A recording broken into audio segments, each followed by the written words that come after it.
Hello, I'm Sneha Bridget Prince. Today, I'll be talking about the three farm bills introduced by the Parliament in the recent days.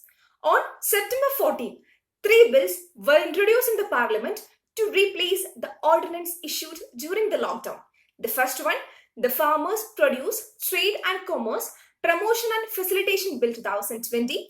The second one, the Farmers Empowerment and Protection Agreement of Price Assurance and Farm Services Bill 2020 and the Essential Commodities Amendment Bill 2020. And on September 20, Rajya Sabha passed the Farmers Produce, Trade and Commerce Bill and the Farmers Agreement of Price Assurance and Farm Services Bill by voice note amid uproar by the opposition members. These bills have triggered protest by the farmers at several places. Now, let's look into the important provision of these bills. The important provision of the Farmers Produce, Trade and Commerce Ordinance are: it opens up agricultural sale and marketing outside the Notified Agricultural Produce Market Committee, that is APMC markets, for the farmers, and it removes the barriers to interstate trade. It provides a framework for electronic trading of agricultural produce, and it also prohibits state governments from collecting market fee, cess or levy for trade outside the APMC markets.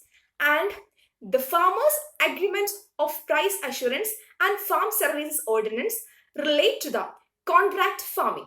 Its important provisions are: it provides framework on trade agreements for the sale and purchase of the farm products, and the written farming agreement entered into prior to the production or rearing of any farm produce list the term and condition for supply, quality, grade, standards and the price of farm products and services. Now, before coming into the conclusion about these bills, we have to look into the pros and cons of these bills. Now, firstly, looking into the pros. According to the government, the bill would transform the agricultural sector, which will raise the farmers' income, and it also promises doubling farmers' income by 2022. And the center said that the bills will make the farmer independent of government controlled markets and fetch them a better price for their produce.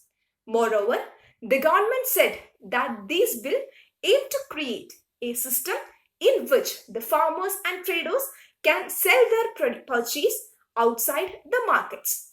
The bills provide setting up of electronic trading platforms to facilitate buying and selling of the products. It also encourages intra-state trade, and this proposes to reduce the cost of transportation. And now here comes the question: why the protest? Now, the important issue and problem raised by the protesters is the end of minimum support price, the MSP. MSP is the price at which the government purchases crops from the farmers. It is the guaranteed minimum floor price that the farmers must get from the government in case the market price of the crops falls below the MSP.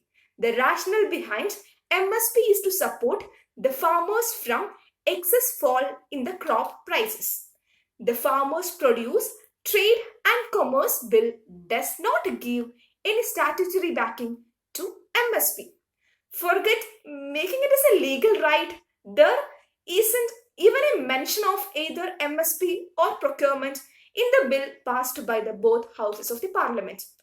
Apart from this, the bill empowers the central government to issue orders to state in furtherance of the law's objective.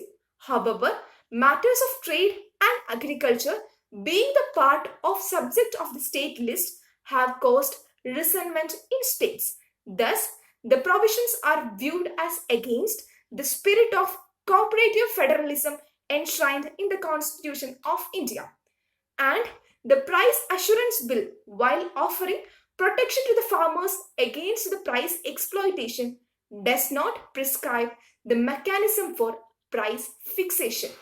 Moreover, it may lead to reduce the benefits of small farmers as companies will dictate the price.